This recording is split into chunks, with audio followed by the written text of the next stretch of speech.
Hey guys, today we're going to look at the Nintendo DS. So here is the box. This is the original Fat DS, of course. I picked this up basically on launch day back in 2004, I think it was. So here on the front, of course, we've got this nice big picture of the Nintendo DS. And we have down here a picture of Samus next to Metroid Prime Hunters. Specifically First Hunt, which was a demo included with the Nintendo DS. They got rid of this promotion, I think, about a year after the DS's release, but yeah, so the demo came with all the initial copies of the DS sold. Because that demo was with it, we actually have an age rating, G8+ for medium level animated violence on here, which I actually find kind of interesting because the Metroid Prime games on console are rated M15+ here in Australia. So I don't know why there's a big discrepancy in age. I mean, there's nothing too bad at all in the demo, but you know, just an interesting observation. So on the bottom here, we basically have some pictures of Nintendo DS. So here we have a picture of a DS cartridge going in the top, and a GBA cartridge going in the bottom. So, play impressive new 3D rendered Nintendo DS games and play all your favourite Game Boy Advance games in single player mode. Because of course you couldn't use the link cable. So naturally we've got the original Nintendo seal of quality. On the side here we have basically showing off the... oh, what was it called? Draw, sketch and write and send wireless messages with the built-in communication tool PictoChat. That was it. So this was basically a system where you could write messages to other people via your DS. The problem was that it was only wireless. It wasn't online. So basically you would be, oh I don't know, maybe 8 to 10 meters away from a person at absolute most. So, yeah, I think you'd just be talking to them, rather than, you know, what time is practice tonight? It starts at 7 o'clock. Thanks.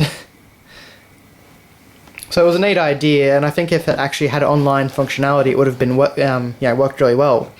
I'm kind of surprised they haven't incorporated that into the Nintendo 3DS just yet, anyway.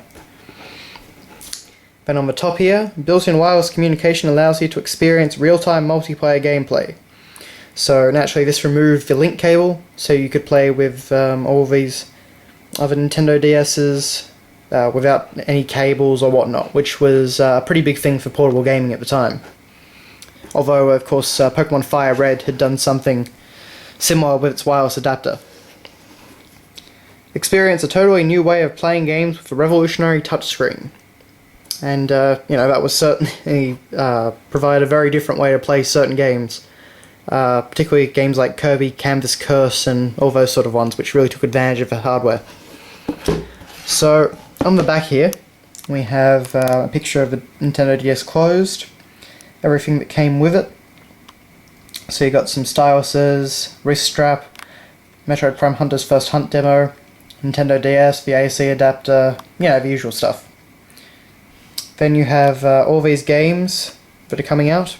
Metroid Prime Hunters, which actually wouldn't come out for a fair while, I believe. Super Mario 64 DS, which was a launch title, and I picked that up in the first week of getting a DS. It was pretty great to have. WarioWare Touched, Rayman DS, probably one of the worst ports of Rayman 2 ever. And given how many ports of Rayman there have been, that's saying a lot. Project Rub, which I have no recollection of. The Herbs, Sims in the City, again, I don't know. And Spider-Man 2, showing off a bit of a 3D, oh, sorry, Nintendo DS's 3D abilities. Although, you know, when compared to Mario 64 DS, well, it's a bit different. So, all we've got is the usual blurb of information. Most of it's already written around the box. And you've also got coming soon, Pokemon Dash, Yoshi's Balloon Trip, which became a completely different game from memory, Asphalt Urban GT, Need for Speed Underground 2, ping pals, and more. So, admittedly, aside from Mario, it was pretty slim pickings back when the DS originally released. Much like the 3DS this year.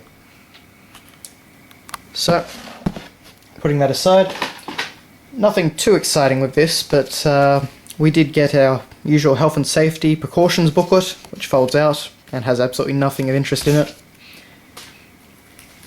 We got a user manual, which just goes through all the stuff you'd expect it to, just how to use Nintendo DS. It's pretty simple, but if you don't know how to do it, then here it is. It's black and white, pretty standard. Anyway, nothing that interesting in that. Then, got the dockets and such. Not that it's really that interesting, sorry. And we have a wrist strap, which I've never really opened or looked at.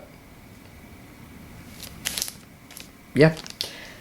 And, of course, we have the Nintendo DS. So this is mine. I've had it all these years, and yeah, always pretty dependable, always worked. I've been pretty fond of my DS.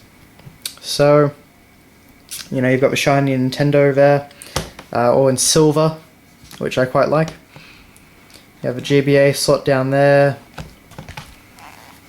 You have, well, that used to be like a warranty sticker, but that's completely faded away, pretty much. You've got Nintendo DS down there, serial number, stylus up there. You've got some of the different ports. There's the AC adapter port. There's where you could plug in the cartridge for the DS. Stylus again, L and R buttons.